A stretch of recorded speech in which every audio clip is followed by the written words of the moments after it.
Fairness and out of respect for the public, we need to be honest and forthright about how we arrived here, but we likewise need to be compelling and intentional about the actions that I know we all desire to take.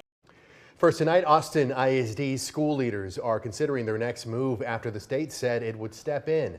The district's decision could shape how special education students are taught at Austin ISD. Thanks so much for joining us. I'm Daniel Marin. And I'm Jennifer Sanders. Right now, school board members are meeting after the Texas Education Agency's decision to implement a conservatorship over the special education department. Now, this all comes after AISD waited up to 9 months to evaluate some students suspected of needing special needs services. KXAN's Sarah Al-Sheikh is at the meeting and has been talking to parents about their concerns. Sarah.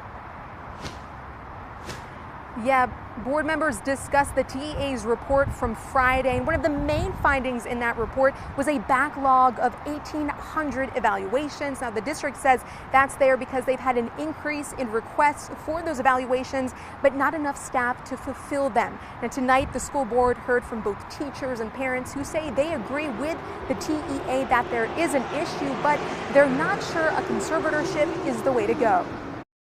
To appeal or not to appeal? That's the question in front of AISD's Board of Trustees after the Texas Education Agency announced its plans to implement a conservatorship over the district's special education programs. The reason for it? The TEA released a report Friday saying AISD repeatedly missed strict state and federal deadlines on evaluating children suspected of needing special education services. AISD says it needs more licensed specialists to perform them. This parent, who wishes to remain anonymous because she says she works for the district, says her son was denied an evaluation for years because of that staffing shortage. Some of the excuses was we don't have any LSPs, people to evaluate them. The district's labor union, Education Austin, was among those in the room. They say instead of a conservatorship, they need more funding from the state. You have to have money to fill the positions, the staffing positions to support our kids, to pay teachers to be here, to do the long hours, to support kids in special and general ed. While several AISD special education parents say there needs to be change, they have questions and concerns about how a TEA conservatorship would truly help. Are we going to be diverse? Are we going to be transparent? Are we going to try to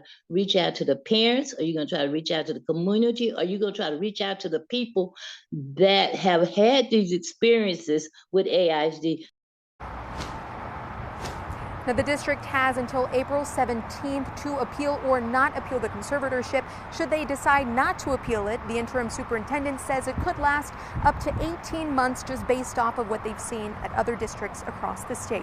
Reporting in Austin, Sarah Al-Sheikh, KXAN News. Back to you two in the studio. All right, Sarah, thank you very much. And the TEA's decision is not considered a takeover, but the agency has gone that far recently with Houston ISD.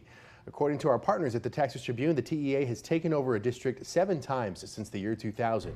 Under a 2015 state law, if a school district has a campus with a failing grade for 5 consecutive school years, the commissioner is required to appoint a board of managers or close the campus. Now, if a campus receives a passing grade for 2 years in a row, the TEA commissioner can then remove the board of managers. But if the campus is still failing, the commissioner can extend the takeover or discuss with the community whether to sit a new board of managers. Now, on average, these boards of managers have been in place for 2 to 6 years. Once the campus meets standards, the commissioner can then announce a transition timeline.